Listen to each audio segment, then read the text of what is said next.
하나님 말씀 보겠습니다. 하나님 말씀은 요한복음 20장 21절에서 23절 말씀입니다. 요한복음 20장 21절에서 23절 말씀입니다.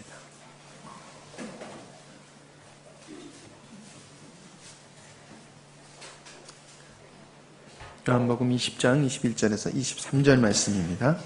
제가 읽도록 하겠습니다. 예수께서 또 이르시되 너희에게 평강이 있을지어다. 아버지께서 나를 보내신 것 같이 나도 너희를 보내노라. 이 말씀을 하시고 그들을 향하사 숨을 내쉬며 이르시되 성령을 받으라. 너희가 누구의 죄든지 사하면 사여질 것이요 누구의 죄든지 그대로 두면 그대로 있으리라 하시니라. 아멘. 할렐루야. 우리 옆에 분하고 인사하시기 바랍니다. 같이 인사 한번 하세요. 잘 나오셨습니다. 승리하셨습니다. 은혜 받으시기 바랍니다. 예, 감사합니다. 예, 오늘 오후에는 한번 따라 하실까요? 성령을 받아라. 예, 우리 주님이 부활하셔서 제자들을 만나시고 제자들에게 하신 말씀이 성령을 받으라라는 말씀이셨습니다. 우리가 성경을 볼 때에 우리가 반드시 알아야 할 중요한 진리의 말씀들이 많이 있습니다. 그런데 몰라도 되어지는 말씀도 사실 있지만은 다 우리에게 유익한 말씀이고 필요한 말씀으로서 다 소중한 말씀이지만은 우리가 몰라도 되는 말씀이 있어요. 사실 구원받는 관점에서 보면은. 그러나 하나님의 창조의 의도에서 우리의 구원받은 삶이 하나님께서 원하시는 삶과 일치하고 우리가 예수님을 믿어서 죽어서 천국 가는 것이 아니라 살아서도, 죽어서만 천국 가는 게 아니라 살아서도 이 땅에서 우리가 천국의 삶을 누리는 데 있어서는 우리가 꼭 알아야 될 말씀이 있습니다. 그걸 모르면 안 되는 말씀이 있습니다. 그게 바로 오늘 주님이 주신 성령을 받으라라고 하는 말씀입니다. 여러분, 오늘은 여러분들이 좀 긴장하고 말씀을 들으셨으면 참 좋겠습니다. 정말로 여러분이 긴장하시고 말씀을 들으셨으면 좋겠습니다. 여러분, 부모님이 돌아가시면서 유언을 하신다고 하는데 졸고 있는 아들은 없을 겁니다. 그렇죠? 부모님이 지금 돌아가시면서 유언을 하세요. 근데 졸고 있을 자식이 있겠어요? 귀담아 듣고 녹음기 꺼내서 핸드폰 꺼내서 녹음하고 아마 그러지 않을까 하는 생각이 듭니다. 저도 우리 어머니 돌아가시기 전에 정신을 차리시고 일어나셔서 말씀하시는 것을 다 녹음을 해놨어요. 예. 좀 건강하실 때의 모습을 안 해놓고 돌아가시기 전에 그것을 해놓으니까는 좀 그렇긴 합니다만은 귀담아 듣는다는 거예요. 예수님께서 성령을 받으라라고 하신 말씀은 유언의 말씀과 같은 겁니다. 왜냐하면은 우리 주님께서 이 땅에 하나님의 목적을 이루시기 위해서 사람의 몸을 입고 오신 후에 우리 죄의 문제를 해결하기 위해서 십자가에 못 박혀 돌아가셨잖아요. 그리고 3일 만에 부활하셨잖아요. 그리고 40일 동안 이 땅에 계시다가 하늘로 승천하신 분이 우리가 믿는 예수님입니다. 그 예수님께서 이 땅에 40일 동안 머무시면서 제자들에게 여러 차례 나타나셨는데 여러 차례 나타나셔서 하셨던 말씀의 핵심이 바로 성령을 받으라라고 하는 말씀이었다는 겁니다. 이제 우리 주님은 구원의 역사를 이루시고 승천하십니다. 제자들을 떠나십니다. 이 땅에 믿는 자들에게 꼭 필요한 것이 무엇인가를 우리 주님은 아셨습니다. 당신이 육신을 입고 이 땅에 오셔서 사역하신 후에 그 다음에 구원받은 자들과 함께 하시면서 하나님의 뜻을 이루실 분이 성령 하나님이신 것을 예수님은 아신 거예요. 예수님을 믿는 사람들은 그냥 예수님이 구세주인 것만 믿는 게 아니라 예수님이 구세주이시면서 구원받은 하나님의 백성들과 함께 하시는 성령의 역사하심을 우리는 알아야 되고, 그 성령님으로 말미암아 살아가는 삶을 살아갈 때에 진정한 그리스도인의 삶을 살 수가 있는 것입니다. 예수님을 믿는다고 하면서 성령님을 모르고 성령님과 상관없는 삶을 살아간다라고 하면은 그 사람은 진짜 예수 믿는 사람인가 의심할 수밖에 없을 것입니다. 성령을 받으라라고 하는 이 말씀을 이해하기 위해서는 창세기 2장 7절 아담을 만드셨을 때의 모습을 우리가 살펴봐야 될 줄 압니다. 하나님께서 흙으로 사람 아담을 지으시고 그 코에 생기를 불어 넣으시니 아담이 사람이 생명이 된지라, 즉 살아있는 존재가 되었다라고 말씀을 하고 있습니다. 그 코에 생기를 불어 넣으신과 같이 예수님은 지금 숨을 내쉬시면서 성령을 받으라라고 말씀하고 있겠어요. 숨을 내쉬는 이 모습은 하나님께서 아담의 코에 생기를 불어 넣는 것과 같은 의미가 있다라고 하는 겁니다. 그러니까 예수님께서는 성령을 받으라라고 하시는 이 말씀 속에는 하나님께서 새로운 생명을 탄생시키는 그 작업을 하고 계시는 겁니다. 성령이 오심으로 말미암아 비로소 아담의 코에 생기가 들어감으로 그가 산 존재가 되었듯이 성령을 받는 자만이 비로소 하나님께서 창세전에 의도하신 새로운 피조물이 될 수 있음을 가르쳐 주시는 것입니다. 예수님을 믿는 사람은 그저 부처님을 믿듯이 많은 신들 중에 하나님을 믿는 것을 의미하는 것이 아닙니다. 예수님을 믿는다라고 하는 것은 창조주이시며 우리의 구원주이신 그 분, 부활하신 예수 그리스도의 영을 받음으로 말미암아, 즉 성령을 받음으로 말미암아 하나님과 인간의 연합체가 되어지는 이 존재를 구원받은 자, 그리고 성경대로 말하면은 거듭난 자로 얘기하는 겁니다. 이 말씀은 수없이 드렸지만은 정말로 이 말씀의 의미를 알고 계시는 분은 몇 분이 될까 제가 생각을 해봅니다. 이 말씀의 의미를 모르기 때문에 알려고 노력하지도 않는 사람들이 우리 주변에는 있다는 사실입니다. 부활하신 하나님과 인간이 하나가 된 존재가 구원받은 사람이다. 그 사람이 하나님께서 창세전에 의도하신 하나님의 아들들이 되는 사람이다. 그 사람들이 교회의 일원이다 라는 얘기를 하는데 그 말의 의미가 뭔지를 모르면서도 알려고 들지 않는 사람이 우리 주변에 있다는 사실이. 그래도 괜찮은 것 같으면 제가 안타까운 마음을 가질 필요가 없습니다. 그러나 이것은 모르면 안 되는 겁니다. 반드시 우리가 하나님을 믿는다, 예수님을 믿는다 하는 사람은 이것을 반드시 알아야지 된다라고 하는 것입니다. 에스겔서 36장 25절로 28절에 보면은 하나님께서는 에스겔 선지자를 통해서 하나님의 영을 사람들에게 부어주실 것을 말씀하셨습니다. 맑은 물로 너희에게 뿌려져 너희로 정결케 하되 곧 너희의 모든 더러운 것에서와 모든 우상을 섬김에서 너희를 정결케 할 것이며 의롭게 하신다는 거지요. 또 새 영을 너희 속에 두어, 새 영, 성령을 너희 속에 두어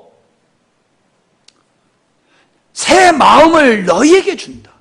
새 마음이 어떤 마음이에요? 하나님의 영을 소유한 마음을 새 마음이라고 얘기하는 겁니다. 그래서 너희 육신의 굳은 마음을 제하여 버리고 성령님 하나님의 영을 모신 부드러운 마음을 줄 것이며 내 신을 너희 속에 두어 너희로 내 율례를 행하게 하리니 너희가 내 규례를 지킬 것이라. 그래서 어떻게 된다는 겁니까? 내가 너희 열조에게 준 땅에 너희가 거하여 너희는 내 백성이 되고 나는 너의 하나님이 되리라 라고 말씀을 하고 있습니다.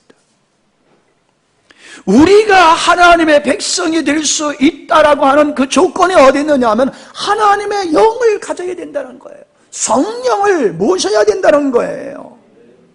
성령을. 무당짓을 해더라도요, 귀신을 모셔야지 무당짓을 하는 겁니다. 점을 치려고 하더라도 귀신이 그에게 역사해야지 점을 칠 수 있는 거예요. 예수 믿는 것은 나에게 어떤 변화가 없는데 그냥 하나님만 믿는다고 하면 그게 하나님을 믿는 게 아니에요. 하나님을 믿을 수 있는 사람은 하나님의 영이 그에게 있어야 가능한 겁니다.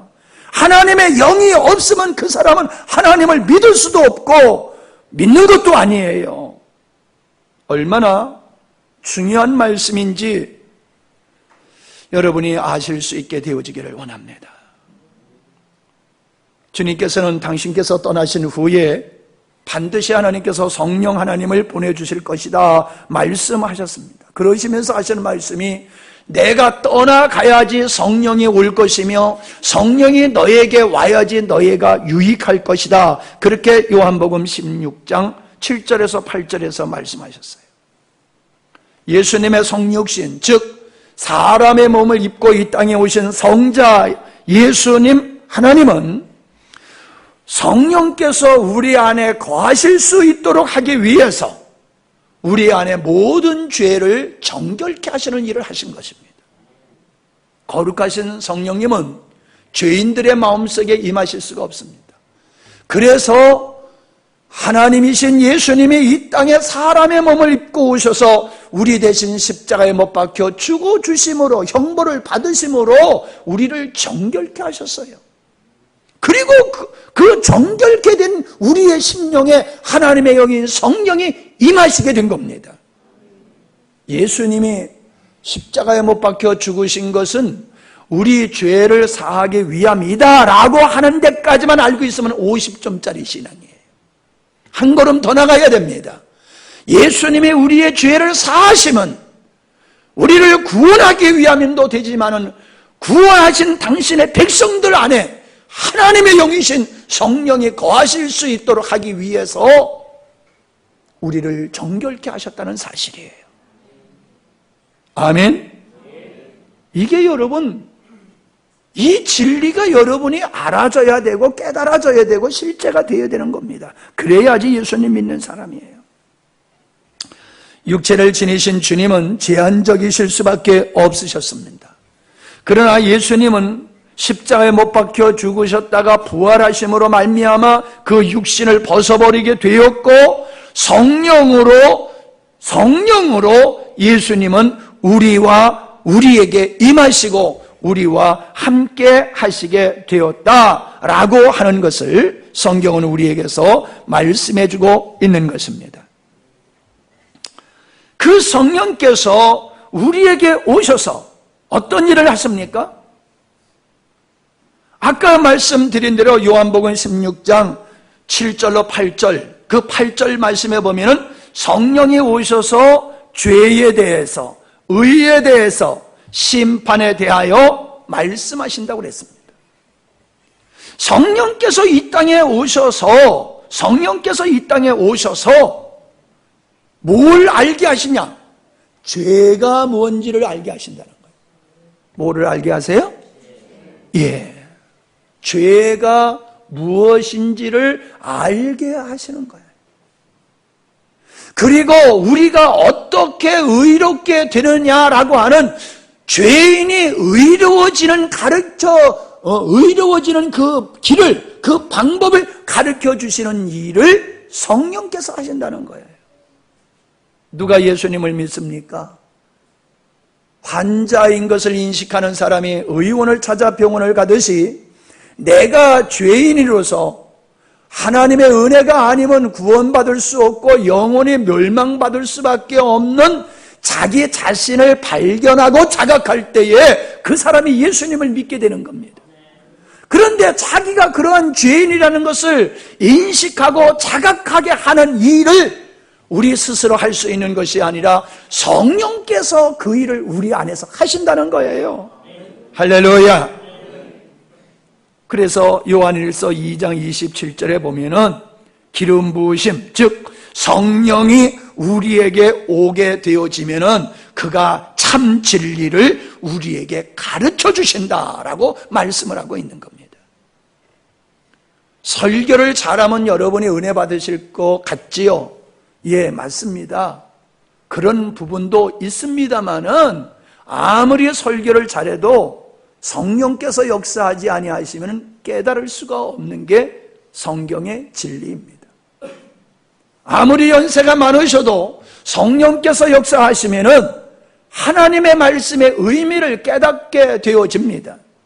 그러나 아무리 젊은 사람이고 학식이 있는 사람이라 할지라도 성령께서 역사하지 아니하시면은 그냥 소리만 듣는 거예요, 소리. 말씀의 의미를 못 깨닫는다는 이야기입니다. 고린도전서 12장 3절에는 내가 너에게 알게 하노니 하나님의 영으로 말하는 자는 누구든지 예수를 저주할 자라 하지 아니하고 또 성령으로 아니하고는 누구든지 예수를 주시라 할 수 없느니라. 성령께서 예수님이 누군지를 알게 하셔야 예수님을 믿는다는 겁니다. 여러분, 여기에서 우리가 짚고 넘어가야 될 것이 있습니다. 예수님의 제자들은 성령 받기 전에도 예수님이 하나님이시며 하나님의 아들이신 것을 알았습니다. 그러나 성령 받기 전에는 예수님이 누군지를 알았지만은 그가 고난과 역경이 올 때, 즉 예수님이 십자가에 못 박혀 죽으신다고 그러니까는 유다가 예수님을 팔아버렸잖아요. 그리고 모든 제자는 다 도망가 버렸잖아요. 살겠다고. 예수님이 누구냐라고 하는 걸 아는 것이 중요하기도 합니다만은 그게 전부가 아니라는 거예요. 예수님이 구세주라고 하는 것을 바로 알게 되어진 사람, 다른 말로 말하면 정말로 구원받은 사람이라고 하면은 그 사람은 그 예수님과 함께 십자가를 질 각오를 하고 십자가를 지는 사람입니다. 예수님이 구세주라고 하면서 상황에 따라 형편에 따라서 들쭉날쭉하는 것과 같이 신앙생활을 그렇게 자기 마음대로 편리한 대로 신앙생활하는 사람은 성령 받지 못한 제자들과 동일한 모습을 가질 수밖에 없는 겁니다. 사도행전 19장 20절에 보면은 사도 바울이 에베소 지역에 갔더니 거기에 예수님을 믿는 사람들이 있는 거예요. 그래서 그들에게 묻습니다. 너희가 믿을 때에 성령을 받았느냐? 그랬더니 그분들이 하시는 말씀이 우린 성령이 계심도 듣지 못하였다. 성령이 계시다는 소리를 듣지도 못했다. 그러니까 바울이 그들에게 안수를 해줍니다. 그랬더니 성령이 그들에게 임하시니까 그들이 방언도 하고 애언도 하더라 라고 말씀을 하고 있습니다. 예수님의 제자들이 성령을 받지도 아니하고 성령의 임재, 그 성령의 임재가 없는 상태에서도 예수님이 누구신지를 하나님의 계시에 의해서 알 수 있었고, 에베소 지방의 사람들도 하나님의 은혜에 의해서 예수님을 믿고 있지만은 성령을 받지 못한 사람들이 있었다는 거예요. 중요한 것은 성령을 받지 못한 사람들은 그 신앙이 온전한 신앙이 안 되더라는 거예요. 세상을 이길만 하고 죄를 이길만 하고 하나님의 말씀을 따라 순종하고 죽기까지 믿음을 지킬 만한 사람이 안 되더라라는 겁니다. 여러분, 지난번에도 제가 말씀드렸지요. 요즘 아프리카에서, 중동에서 예수님을 믿는다고 하면서 목이 잘려 죽는 사람들이 얼마나 많은지 모릅니다. 수십 명, 수백 명이 지금 예수님을 믿는다는 한 가지 이유 때문에 제가 보니까요, 도끼로요, 사람의 목을요, 닭목 자르듯이 도끼로 그렇게 자르더라고요. 그걸 찍어서 보여준 거예요. 찍어서 보여줘. 그럴 것 같아서 내가 슬쩍 보기를 다행이지, 그걸 제대로 봤으면 내가 비유가 상해가지고 아마 그것만 생각하면 밥도 한번 먹을 거예요. 여러분, 그분들이 그렇게 참수당하면서도 기쁨으로 믿음을 지켰다라고 그렇게 전해오고 있습니다. 죽음이 두려워서 벌벌 떠는 게 아니라 곧 자기 목이 잘려서 죽을 줄 알면서도 태평하게 편안하게 믿음을 끝까지 지켰던 그들. 살려준다. 믿음만 거절하면, 부인하면 살려준다고 하더라도 믿음을 끝까지 지키. 자기 앞에서 자기 어린 아이들이 목이 잘려 죽고 배가 갈라가지고 심장을 꺼내는 그 아픔을 보면서도 믿음을 지킨 그 사람들이 지금 이 시대에, 이 땅에 있다는 거예요. 그게 어떻게 가능합니까, 여러분? 어떻게 그렇게 믿음의 생활을 할 수 있습니까? 인간으로서 그렇게 할 수 없어요. 뭐 조금만 바빠도 바쁘다고 예배를 못 드리는 우리인데, 교회 나가면 네 자식 죽인다고 하고 진짜 우리 앞에서 예수님을 믿으면은 우리 자녀들은 목을 잘라 죽이고, 그런데도 예수 믿겠어요, 여러분? 그게 진짜 믿음이란 말이에요. 그게 그런 믿음이 어디서 나타나느냐? 성령 받을 때에 가능하다는 거예요. 열정이 아니라 성령에 의해서 믿음의 생활하는 사람은 내 목이 잘려나가고 내 자녀들이 내 앞에서 죽어가도 예수님을 믿는다는 거예요. 믿음이 없는 사람은 그걸 광신자라고 얘기하겠지요. 믿음이 없는 사람은 왜 그렇게 미련하게 예수를 믿느냐라고 말하겠지요. 그러나 우리의 앞서 이렇게 수천만 명이 이렇게 어리석게 믿음을 지키다가 죽었다는 사실이에요. 왜 그렇게 어리석게 믿음을 지키다가 죽었느냐? 우리 주님께서 우리를 구원하기 위해서 미련하고 어리석게 십자가에 못 박혀 죽으셨거든요. 같은 원리입니다. 예수님이 누군지를 알았지만은 제자들은 죄에 넘어졌고 실패하고 말았습니다. 그 중에 대표적인 사람이 바로 베드로지 않습니까? 그리고 제자들입니다. 예수님의 구세주인지를 믿었지만은 그들은 믿음에서 승리하지 못했습니다. 모든 인간은 거듭나야 하는 존재이지만 이 거듭남이 구원받기 위함만이 아니라는 사실입니다. 우리가 거듭나야 된다. 즉 하나님의 영과 하나 된 존재로 우리가 새로 태어나야 된다는 것은 죄를 이기고 믿음을 끝까지 지키며 그리스도를 닮아가는 성화를 이루기 위해서는 필수적인 조건이라는 겁니다. 죄를 이기고 하나님의 백성답게 사는 것이 인간의 의지나 노력의 결과물이 아니고 하나님의 영이 우리에게 임할 때에 그것이 가능함을 성경은 우리에게 보여주고 있는 겁니다. 거듭난 자란 성령으로 새롭게 태어난 자를 가리키는 겁니다. 성령을 받는 일은 구원과 하나님 자녀로서의 삶을 위한 필수적인 것입니다. 성령을 받지 아니하고 예수님을 믿는 것은 불가능합니다. 그러나 오늘날 교회 안에는 성령을 받지도 아니하고 교회 안에서 믿음의 생활을 한다라고 주장하는 사람들이 많습니다. 교회는 성령이 이 땅에 오심으로 말미암아 교회가 이 땅에 태어나게 된 겁니다. 그러므로 교회가, 성도가 성령과 상관없다고 하면 있을 수가 없는 일입니다. 성령에 의해서 구원받고 성령에 의해서 교회가 탄생했고 성령으로 말미암아 성도는 믿음을 지켜나가는 삶을 사는 건데, 이 성령을 부정하고 성령과 상관없이 믿음의 생활을 한다? 그건 가짜라는 겁니다. 이 땅에 성령의 역사를 부정하는데도 교회에 사람들이 몰려드는 교회가 이 땅에 많습니다.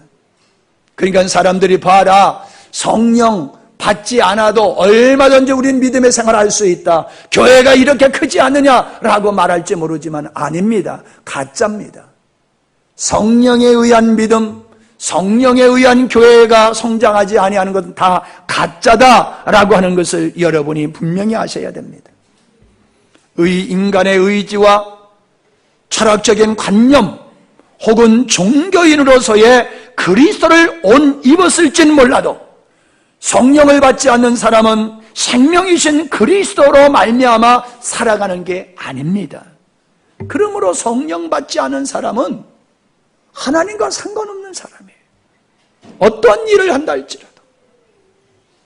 그래서 사도 바울은 내가 너희들의 믿음이 내 말과 전도하는 그 말에 지혜에 있지 아니하고 성령의 나타남에 너희들이 믿음이 있기를 원한다고 바울은 고린도전서 2장 4절 5절에서 말씀하고 있는 겁니다. 우리의 믿음의 근원은 성령이어야 된다는 거예요. 성령.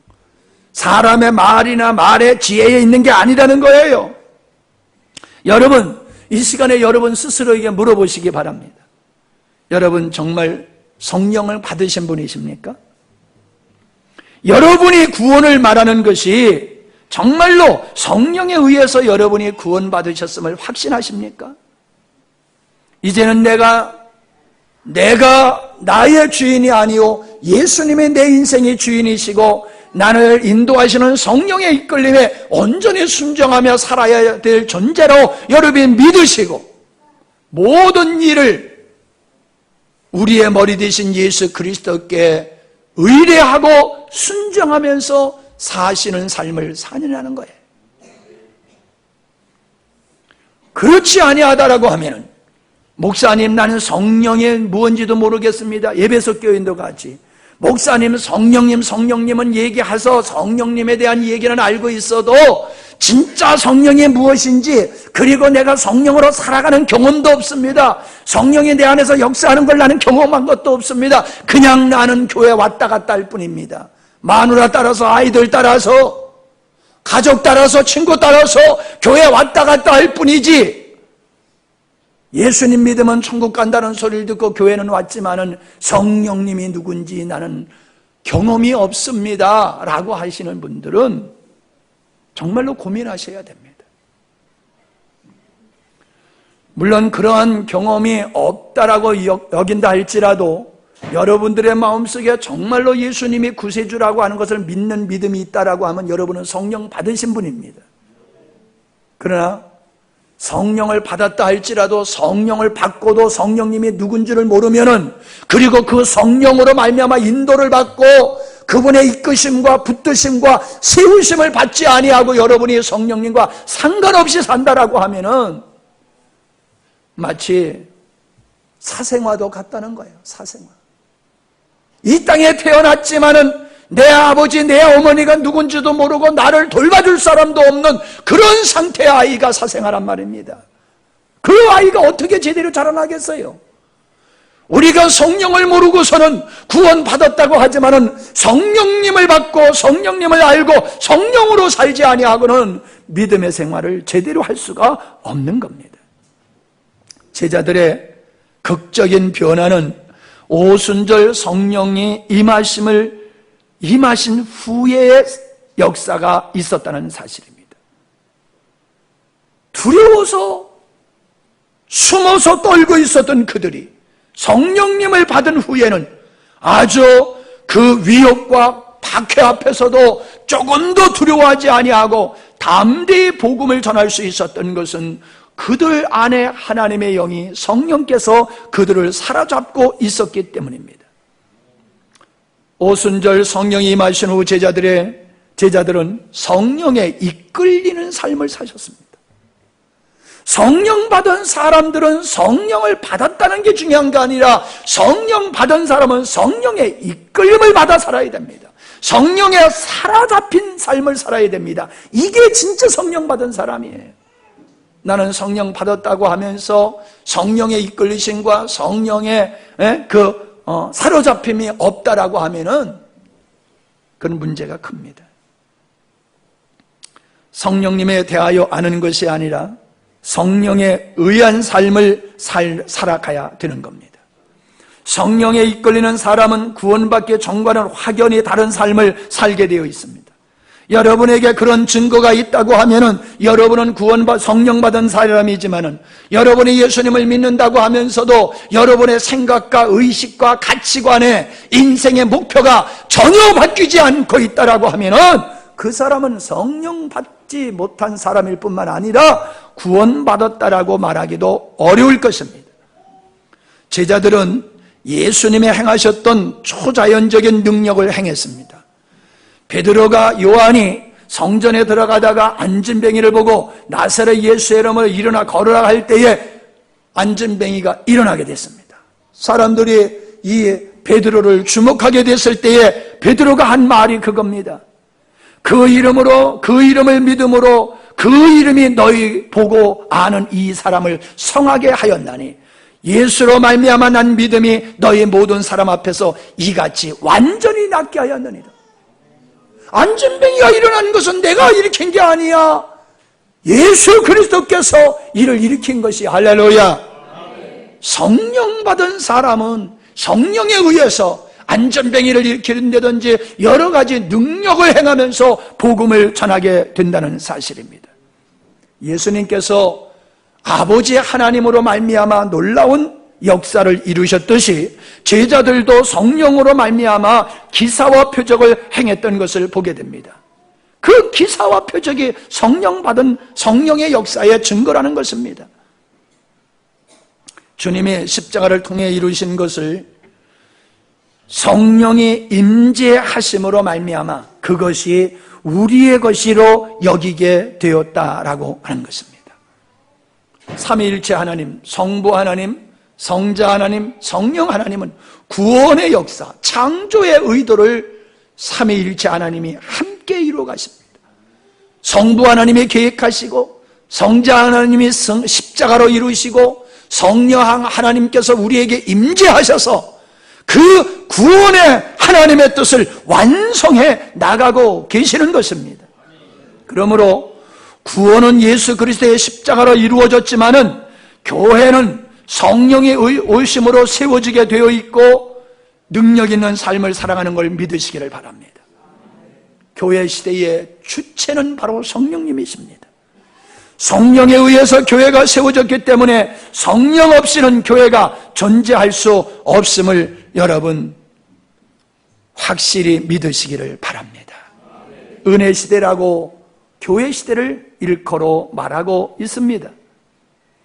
주님이 하신 말씀을 주님께서 성령으로 우리에게 임하셔서 우리 안에서 그 일을 사모하고 그 일을 하도록 우리 안에서 역사하시는 성령에 의해서 우리는 하나님의 말씀을 순종하며 지켜나갈 수가 있는 겁니다. 하나님의 말씀은 하나님만이 지킬 수 있는 수준의 말씀입니다. 그렇기 때문에 인간의 의지로서는 하나님의 말씀을 지킬 수 없어요. 한 가지 예를 든다라고 하면은 원수를 인간이 어떻게 사랑합니까? 자기를 배반할 줄 뻔히 알면서 그 유다를 어떻게 그렇게 사랑할 수가 있습니까? 우리 주님, 그 주님이 유다를 그렇게 자기를 팔아버릴 걸 알면서도 끊임없이 변함없이 사랑해 주셨던 그 주님이 우리 안에서 우리의 삶의 사랑의 근거가 될 때에 우리는 원수도 사랑할 수 있음을 믿습니다. 하나님의 말씀은 하나님의 영으로 살아가는 사람만이 하나님의 말씀을 지킬 수 있음을 여러분이 깨달으시기를 바랍니다. 그리고 여러분 안에 계신 그 성령으로 하나님의 말씀이 내 삶 속에서 하나하나 순종되어지고 이루어짐을 여러분이 경험해야 될 줄로 믿습니다. 성령의 열매가 왜 맺어집니까? 성령의 열매가 우리에게서 맺어지는 것은 성령이 우리 안에서 계시고 성령이 우리 안에서 역사하시기 때문에 성령의 열매가 맺어지는 거예요. 아멘? 성령의 열매를 여러분이 맺으려고 노력하는 건 어리석은 겁니다. 인간은 성령의 열매를 절대로 못 맺습니다. 하나님이 우리 안에서 역사하셔야지 성령의 열매가 맺어지는 것이다 라고 하는 겁니다. 이 역사를 이루도록 당신이 하신 말씀을 우리 안에서 임재하셔서 친히 그것을 이루기 위하여 성령으로 우리에게 오셨다라고 성경은 우리에게 말씀해 주고 있습니다. 다음 절입니다. 여기 말씀에 보면은 너희가 누구의 죄든지 사하면 사하여질 것이요 누구의 죄든지 그대로 두면 그대로 있으리라 라고 말씀하시지요. 그러니까 이 말씀을 얼핏 보면은 우리에게 제자들에게 죄를 사하는 권세가 있는 것 같이 보입니다. 그래서요 이 가톨릭에서는요 사도의 계승성을 주장하는 교황에게 신부에게 죄를 사하는 권세가 있다고 그렇게 믿고 가르치고 있습니다. 그래서 고해 성사를 합니다. 내가 어저께 효원이를 미워했어요.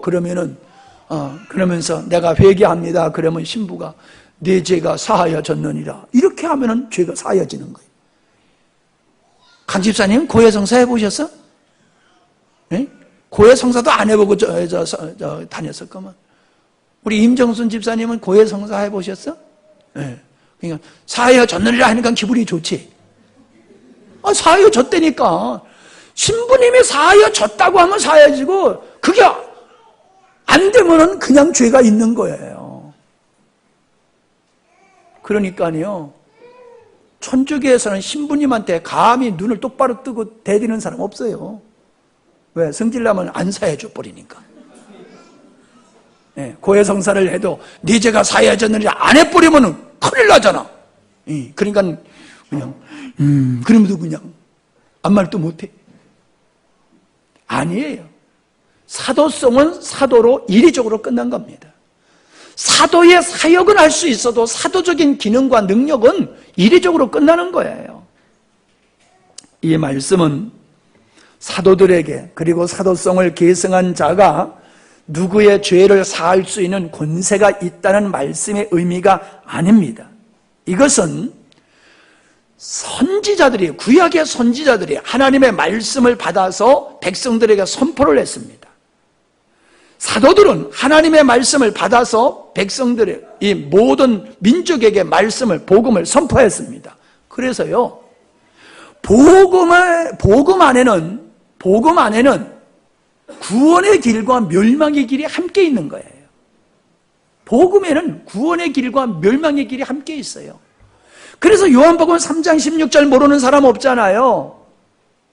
그런데 예수님을 믿으면 구원에 이르고 정죄를 받는 것은 예수님을 믿지 않는 것이라고 이어서 말씀하고 있잖아요. 그러니까 복음은 두 가지 내용이 같이 있는 거예요. 복음, 인류를 구원하시는 하나님의 방법을 받아들이면 구원받게 돼 있고 받아들이지 아니하면 그 죄가 그대로 있는 거예요. 그러니까 너희가 누구의 죄를 사할 수 있다라고 하는 면을 보면은 우리가 복음을 전할 때 그가 복음을 듣고 회개하면은 죄가 사하여지는 거예요. 그렇죠? 근데 복음을 전해도 안 받아들이는 사람이 있어요. 복음을 전하는데도 안 받아들여요. 그리고 복음을 전하는 자를 미워서 죽여버려요. 잘 들으세요, 여러분. 여러분이 말씀에 순종하지 않는 것은 말씀을 대적하는 거예요. 능력이 없어서 못하는 게 아니라 말씀을 대적하기 때문에 여러분이 말씀에 순종을 안 하는 거예요. 똑바로 아십시다, 우리. 이 땅의 사람들은 예수님을 믿는 사람을 왜 그렇게 싫어하는지를 압니까? 왜 예수 믿는 사람을 그렇게 죽이는지를 압니까? 싫어서요, 싫어서. 여러분, 죄인은 의인이 옆에 있으면요, 그가 싫은 거예요. 그 의인이 있음으로 말미암아 내가 죄인이라는 게 입증이 되는 거거든요. 예수님을 믿는 그 자체가 믿지 않는 사람을 정죄하는 거예요. 그렇기 때문에 그들이 예수를 믿는 자체가 싫은 거예요. 그래서 죽여버리는 거예요. 그들이 예수를 믿는 사람을 죽임을 통하여 그들이 흑암에 속한 자하고 복음을 거절하고 있다는 것을 입증하는 겁니다. 이해가 되면 아멘 하세요. 아니, 예수 믿는 사람이 무슨 죄를 그렇게 졌고 무슨 잘못을 했다고 그렇게 갖다가 죽입니까? 왜 죽여요? 싫어서 죽이는 거예요. 이런 놈들은 없어야 된다. 그래야지 우리 죄가 드러나지 않는다. 그거예요. 그러므로 복음을 받아들이지 않는 사람은 복음을 받아들이지 아니함으로 그 죄가 그에게 그냥 있는 거예요. 여러분, 그 죄가 그냥 있다 없다 이거를 우리가 분별할 수 있어요. 조금 전에 얘기한 것과 같이 예수님을 그냥 안 믿는 게 아니라 예수 믿는 사람을 비난하고 비방하고 박해하고 죽이는 사람, 그 사람은 죄가 그대로 있는 사람이에요. 그 사람은 죄가 그대로 있는 사람이에요. 그러나 다윗을 가리켜서 바로 그 사람이 당신이요라고 했을 때에 아멘 하고 회개한 사람, 그 다윗이 그렇게 회개했잖아요. 그와 같이 하나님 말씀 앞에 아멘, 내가 죄인입니다 라면서 예수님을 구세주로 믿는 사람은 죄가 사하여지는 거예요. 아멘? 저는 이 땅에서 분명히 죄가 사함받고 살아가는 사람이 있는가 하면은 죄 사함을 받지 아니하고 예수님을 대적하는 사람은 물론이니와 교회 안에서도 죄 사함을 받지 아니하고도 교회에서 집사 노릇, 장로 노릇, 목사 노릇 하는 사람들이 있음을 저는 보고 있습니다. 자, 보시기 바랍니다. 예수님을 십자가에 못 박아 죽인 사람들이 불신자가 아니었잖아요. 장로였었고 제사장이었었고 바리새인들이었어요. 교회에서 전적으로 하나님을 섬겨갔던 사람들이 하나님의 아들, 인류를 구원하러 오신 예수님을 못 박아 죽였어요. 근데 죽이려고 보니까는 죄목이 있어야 되잖아요. 그죠? 사람을 죽이려고 그러면 죄목이 있어야지. 요원이. 그지? 사람을 죽이려고 하면은, 죄가 있어야 죽이잖아요. 그런데 털어보니까는 죄가 나왔어요, 안 나왔어요? 안 나왔어요. 그러니까는 함정을 파가지고 예수님을 죽이려고 했잖아요. 그래도 안 되니까는 예수님에게 죄를 뒤집어 씌워서 예수님을 십자가에 못 박아 죽였잖아요.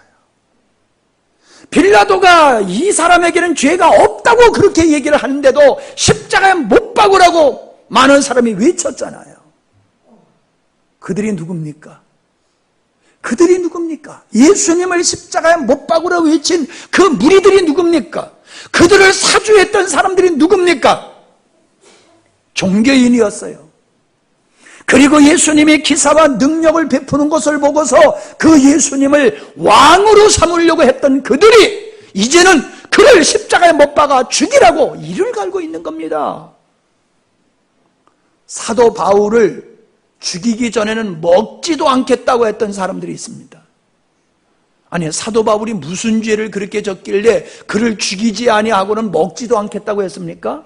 그의 동료들이었어요, 과거에.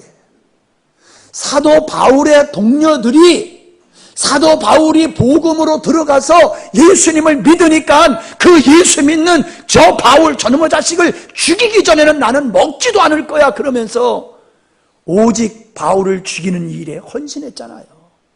그리고 결국 죽였잖아요. 여러분, 이 말씀의 의미를 알아야 됩니다. 그들은 요한복음 16장 2절에서 예수님이 뭐라고 말씀하셨느냐 하면은 사람들이 너희를 추례할 때에, 즉 그 유대인들의 사회에서 쫓아내는 거예요.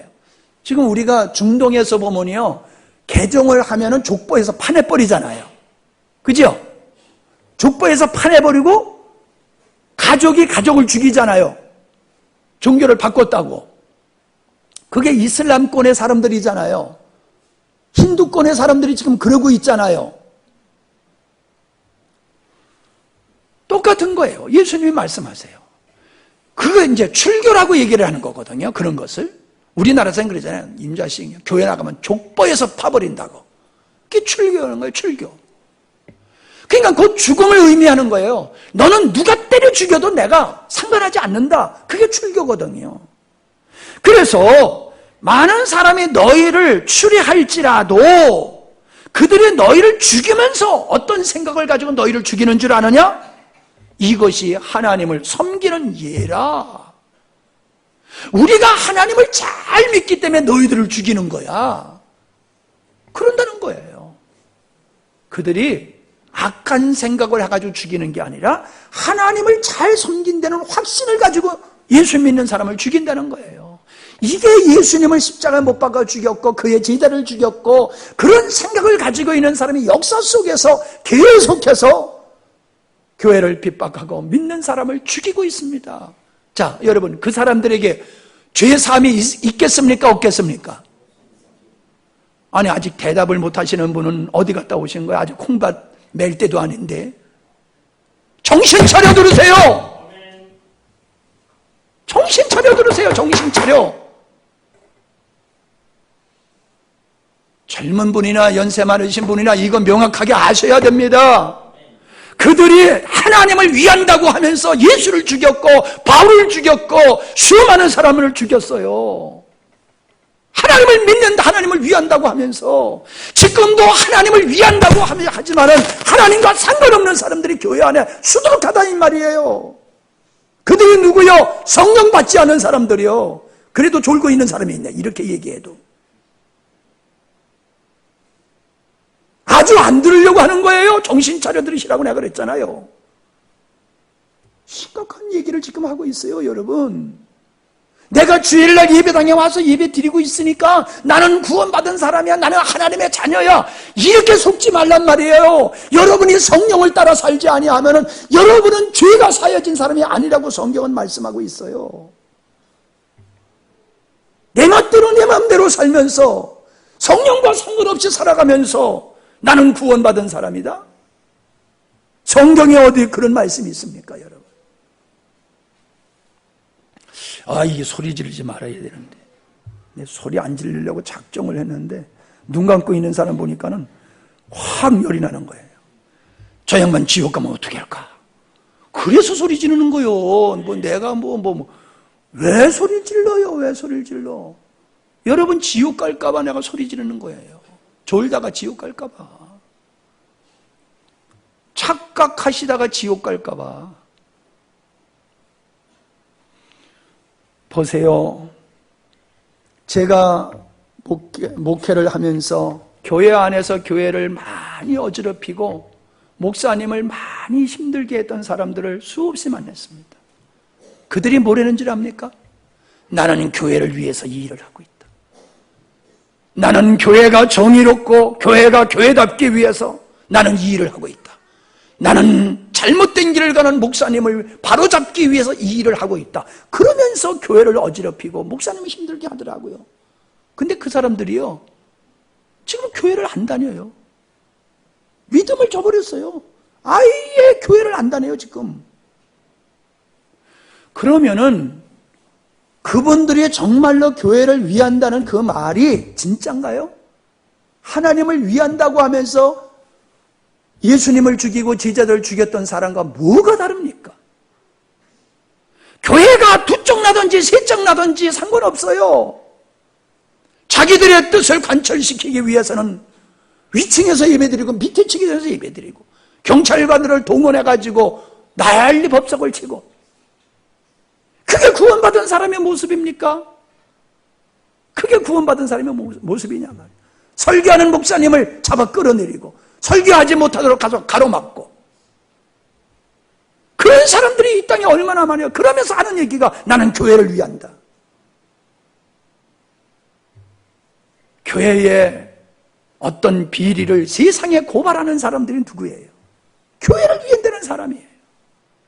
그렇게 했더니 정말로 교회가 건강하게 서갔습니까? 세상 사람들 옳거니 잘 됐다. 그래서 없는 것까지 그냥 뒤집어 씌워가지고 파렴치한 사람들이 목사고 교회 다니는 사람들은 어리석은 사람들만 교회 다닌다는 인식을 확 심어줘 버렸잖아요.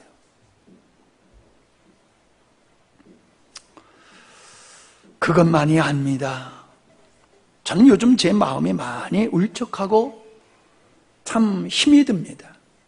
그게 뭐냐 하면은요, 교회를 다 열심히 다니고 은혜를 입었다고 얘기를 하고 목사님을 위해서는 내가 그냥 평생을 내가 목사님을 섬기면서 살겠다고 하고 진짜 가족같이 그렇게 지내던 사람들이 어느 날 갑자기 다 떠나버려요. 다 떠난다는 건 잘못된 말이고 떠나는 사람들이 있어요. 떠나는 사람들이 있어요. 그러니까 여러분은 어떻게 생각하실지 모르지만 보세요. 제가 먼저 있었던 교회에서 저보고 깡통 차고 빌어먹으라고, 목사하지 말고 깡통 차고 빌어먹으라는 사람이 나에게 씌운 제목이 뭔지 알아세요? 노인네들을 알기를 우습게 여겼다고 하는 제목이었어요. 저에게 씌워진 제목이 노인네들을 우습게 한다고. 제가 노인네들을 우습게 합니까? 여기 앉아 계시는 어르신들, 제가 여러분들을 우습게 합니까? 그렇게 저를, 그렇게 노인을 알기를 우습게 여긴다고 하고 나를 고소했던 그 양반을 내가 모시고 살다가 장례까지 치렀잖아요. 폐병 걸린 할머니를, 폐병 걸린지도 몰랐지만 우리 딸 아들들하고 한 방에서 같이 살도록 했었잖아요. 그만하면은 내가 노인들을 무시한 사람은 아닐 것 같잖아요. 이 양반들이 어떻게 반응이 나하고 안 맞는 것 같으네. 그 정도면 내가 그렇게 살아왔으면은 내가 노인을 무시한 사람은 아닐 것 같아요. 내가 볼 때. 그때 마음이나 지금의 마음이나 똑같아요.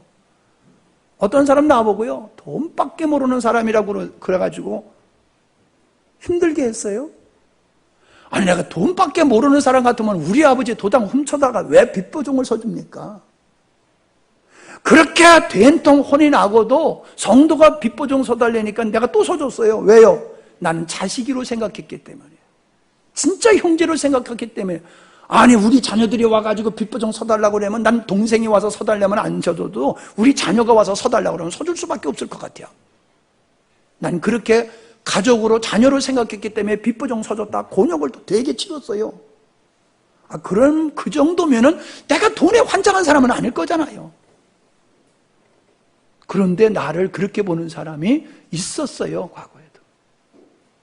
지금도 나를 떠나는 사람이 성도만이 아니라 우리 형제들도 나를 그렇게 떠나는 사람이 있어요.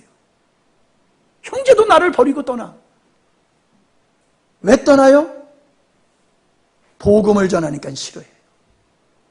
사모님의 기도를 통하여 문제 해결받고 목사님이 기도해서 병 고침받고 그때는 좋아라 할렐루야 난리 하다가 이게 전부가 아니야. 복음을 들어야 돼. 당신이 죽어야 돼. 당신을 부인하고 오직 예수 그리스도에 살아야 돼. 그러니까 입이 점점 나오다가 휙 돌아서는 거예요. 그런 사람들이 생겨요. 그렇게 나한테 잘하고 그렇게 살갑게 잘하고 그렇게 잘하던 사람이 어느 날 나를 완전히 고개를 돌려버리는 사람으로 바뀌어지는 모습을 보면서 분명히 그 사람하고 나하고는 다르다는 거예요. 그와 나는 달라요. 그와 내가 같다라고 하면은 그렇게 갈라지질 않을 거예요.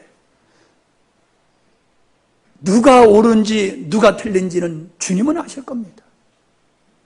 누가 옳은지 누가 그른지는 주님은 아실 거예요. 분명한 것은 육의 것을 추구하는 사람은 영적인 사람을 싫어합니다. 영적인 설교를 싫어합니다. 복음적인 설교를 싫어합니다. 오직 자기를 격려해주고 위로해주고 자기가 원하는 이야기와 설교와 어떤 일들을 해주기만을 원하는 사람들이 육적인 사람들입니다. 이런 육적인 사람들은 끊임없이 영적인 사람과 충돌하고 영적인 사람과 결별하는 모습을 보게 됩니다. 그들의 죄가 어떻게 됐을까요? 난 잘 모릅니다. 그러나 분명한 것은 있습니다. 영적인 사람은 그렇게 살 수가 없습니다. 육적인 사람이기 때문에 육의 것을 추구하고 하나님을 수단으로 삼는 사람이기 때문에 그런 길을 걸어갈 수 있지, 영적인 사람이라고 하면 그런 길을 걸어갈 수가 없어요. 제가 요즘 고민하는 게 뭡니까? 이거예요. 내가 온전히 사랑을 하는데 그 사랑을 사랑으로 받아주질 않아. 그 사랑을 진실한 사랑으로 안 받아줘. 아무리 사랑을 베풀어도 자기 생각에 자기 마음에 하나만 들려도 원수같이 대드는 사람들. 나는 그런 걸 경험하면서 야, 이게 누가 우리 식구고 누가 적인가, 이게 헷갈려요. 분명히 이웃을 내 몸과 같이 사랑해야 되고, 이 복음의 극치는, 복음의 마지막은 사랑을 하는 것인 걸 맞는데, 그렇게 사랑을 해도 그 사랑을 받고도 나를 잡아먹으려고 달려드는 사람을 보면서 이걸 어떻게 해야 되나, 그런 고민이 생겨요. 그때는 주님께서 저에게 위로를 주시는데, 야, 나는 유다가 날 팔 줄 아는데도 나는 그렇게 계속 사랑했어. 그러시더라고요. 그러니까 내가 할 말이 없어져 버리는 거예요. 예? 나는 모르고 했지만 주님은 알고도 사랑하셨어. 그러니까 모르고 사랑하는 내가 더 훨씬 편할 것 같아, 주님보다. 그죠? 효은이 왜 아멘 안 해? 아니, 효은이가 나를 배신할 걸 안다라면 내가 사랑하겠어? 죽어도 배신 안 할 거다 믿으니까 내가 사랑한단 말이에요. 근데 주님은 아셨어. 유다가 앞에서 살살 웃고 있어도 요놈의 나를 팔아버릴 거야, 이걸 아시고도 사랑하셨어. 그러니 주님이 사랑이 얼마나 위대한 사랑이냐 말이에요. 할렐루야. 우리 영광스러운 교회 성도님들은 많지 않지만은 우리만큼은 육신을 따라 사는 사람이 되지 맙시다. 성령 받고 성령에 의한 삶을 살아가는 우리 모두가 되십시다. 어떠한 경우가 있어도 믿음을 저버리지 않는 우리 모두가 되십시다. 좋을 땐 좋다가 한 가지만 마음에 안 들려도 획 돌아서가지고 원수같이 여기는 사람이 이 자리에 한 번도 없기를 바랍니다. 아멘 다 하셔서? 아멘 하고도 그러더라고. 어떤 사람들은 아멘 하고도 내가 시키지도 않은데 자기가 먼저 소원과 언약과 맹세는 다 해놓고 자기가 확 깨뜨려버리고 엎어버리고 그러더라고. 왜 그래요? 성령에 의해서 살지 않기 때문에 그래요. 성령에 의해서 살지 않으면 누구나 그렇게 될 수가 있어요. 그러면은 마지막으로, 이게 또 긴 시간이지만은 짧게 얘기할게요. 성령을 받으려고 하면 어떻게 해야 되느냐? 사모하셔야 됩니다. 여러분, 여러분의 믿음이 시원찮아도요, 예수님의 구세주라는 것이 정말로 목숨 걸고 믿어지는 사람은요, 갖은 수모와 핍박과 어떤 손해를 보더라도 나는 예수님을 믿을 수밖에 없어, 이런 사람은 성령 받은 사람이에요. 그런데 그 마음이 없는 사람은, 환경에 따라서 들쭉날쭉하는 사람은 예수님의 구세주인 것은 제자들이 알지만 넘어졌듯이 지금 하나님의 은혜로 예수님이 누군지는 알았지만은 성령에 사로잡힌 사람은 안 된 거예요. 성령에 사로잡힌 사람은 안 된 거예요. 성령에 이끌리시는 대로 사는 사람은 안 되는 거예요. 그러니까 여러분이 사모해야 돼요. 하나님, 나에게 성령님을 충만하시옵소서. 성령님 내 안에서 충만하시옵소서. 제가 당신 앞에 온전히 순종하며 따르겠습니다. 그렇게 인격적으로 성령님이 여러분 안에 거하시고 성령님이 여러분을 인도하시고 주관하시도록 여러분이 초청하는 기도를 하시면은 정말로 그런 믿음으로 기도하시면 성령님은 여러분 안에 임하실 것입니다. 그리고 여러분을 사로잡으실 것입니다. 그리고 이끄실 것입니다. 승리하게 하실 것입니다. 할렐루야. 자, 이 시간에 기도합니다. 이 시간에 기도하는데 스스로를 한번 판단해 보세요. 나는 정말 성령 받은 사람인가? 야, 이 중요한 기도 시간에 어디 가냐? 오줌 안 싸. 괜찮아. 이 중요한 시간이에요. 여러분, 지금 이 자리에 앉아 있다고 여러분의 믿음이 참다운 믿음인지 아닌지 난 몰라요. 근데 주님 말씀하셨어요. 성령 받아라. 성령 받지 아니하면은 믿음의 생활 제대로 못한다는 거예요. 죄를 사하지 못한 상태로 있을 수 있다는 거예요. 세상에 그렇게 만만하지 않습니다. 믿음 지켜나가는 거 목숨 걸지 아니하면은 믿음 못 지켜요.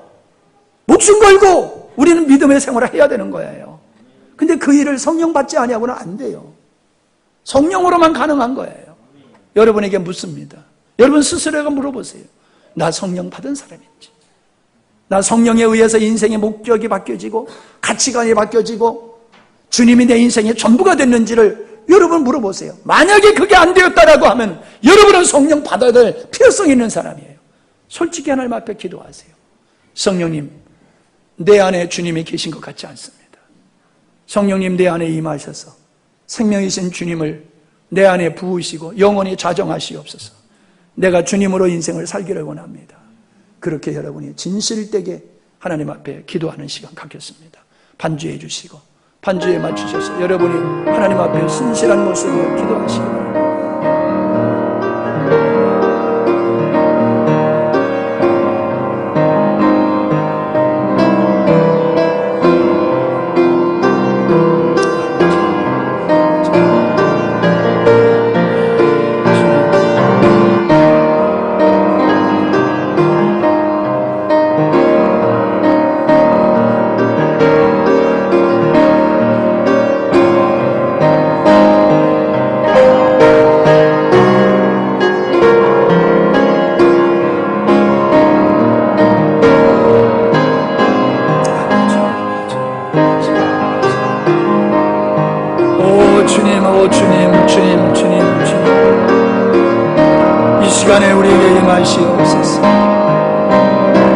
오셔서 나를 얻으시옵소서.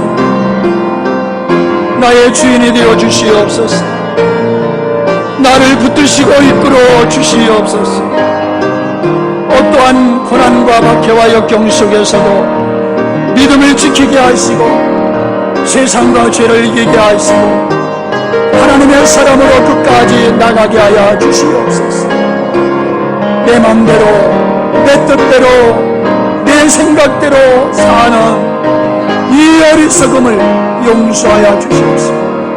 이것에서 벗어나서 오직 주님의 매이고 주님께 속한 자로 살아가는 저희들이 되게 하여 주시옵소서. 임하시옵소서. 우리를 사로잡아 주시옵소서. 우리 안에 충만하시옵소서. 주여 이 시간에 우리에게 임하시옵소서. 주여 이 시간에 우리에게 임하여 주시옵소서. 주여 이 시간에 우리에게 임하여 주시옵소서. 우리를 사로잡아 주시옵소서. 우리를 이끌어 주시옵소서. 우리를 붙잡아 주시옵소서. 속지 않게 하시옵소서. 착각하지 않게 하시옵소서. 오 주님, 오 주님,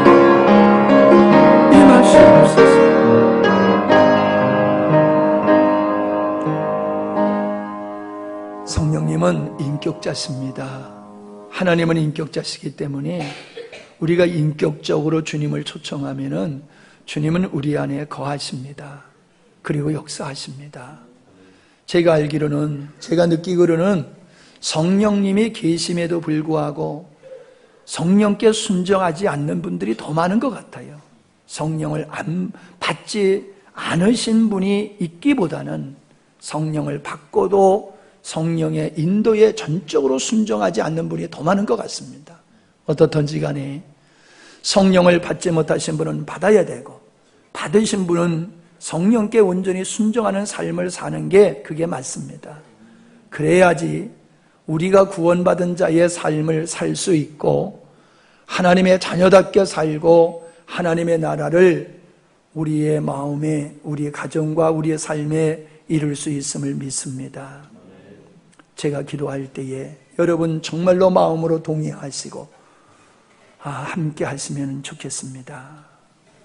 우리 주님께서 하나님이시지만은 인류를 구원하시기 위해서 창세전에 하나님의 영을 우리에게 넣어주신, 그렇게 신인이 연합하여 하나 된 사람을 만드시고 그들을 자녀 삼으시고 그들을 백성 삼으시기 위한 계획을 이루기 위해서 사람의 몸을 입고 이 땅에 우리 주님이 오셔서 십자가에서 우리 죄 대신 죽어주시고 부활하심으로 우리를 자녀되게 하심을 믿습니다. 이제 이 일을 완성하는 일을 성령께서 우리에게 오셔서 죄를 깨닫게 하시고 의로워지는 길을 알게 하시며 심판을 우리에게 알게 해 주시어서 예수님을 구세주로 믿고 성령님을 영접하며 성령님의 이끄심대로 살아가게 하심을 믿습니다.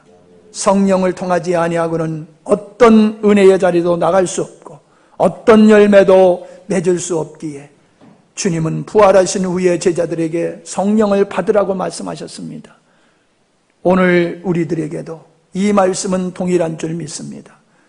성령님을 받지 아니하고 인간의 의지와 인간의 관념과 종교적인 모습으로 신앙생활 하시는 분이 이 자리에 있다라고 하면은, 아니 이 자리에 나오지 못하신 분 중에서도 있다라고 하면은 반드시 성령님을 받게 하여 주시옵소서.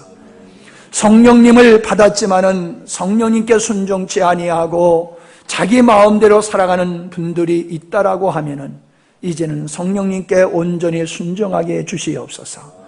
그래서 우리가 하나님의 자녀로 된 것에 만족하지 않게 하시고 하나님의 자녀답게 살아가는 승리하는 성도들이 되게 하여 주시옵소서.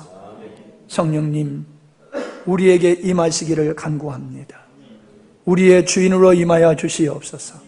우리의 머리로 임하여 주시옵소서. 우리의 주관자로 임하여 주시옵소서. 믿음의 능력으로 임하여 주시옵소서.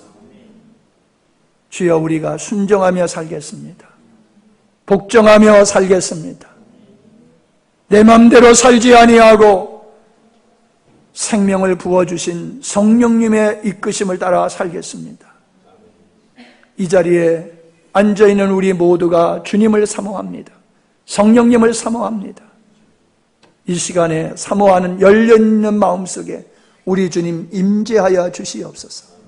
영원토록 임재하여 주시옵소서. 이제 우리를 사로잡아 이끌어 주시기를 원합니다. 이제는 우리가 순종하겠습니다.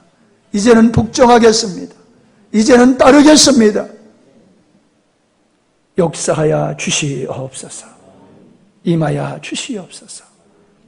예수님의 이름으로 기도하옵나이다. 아멘.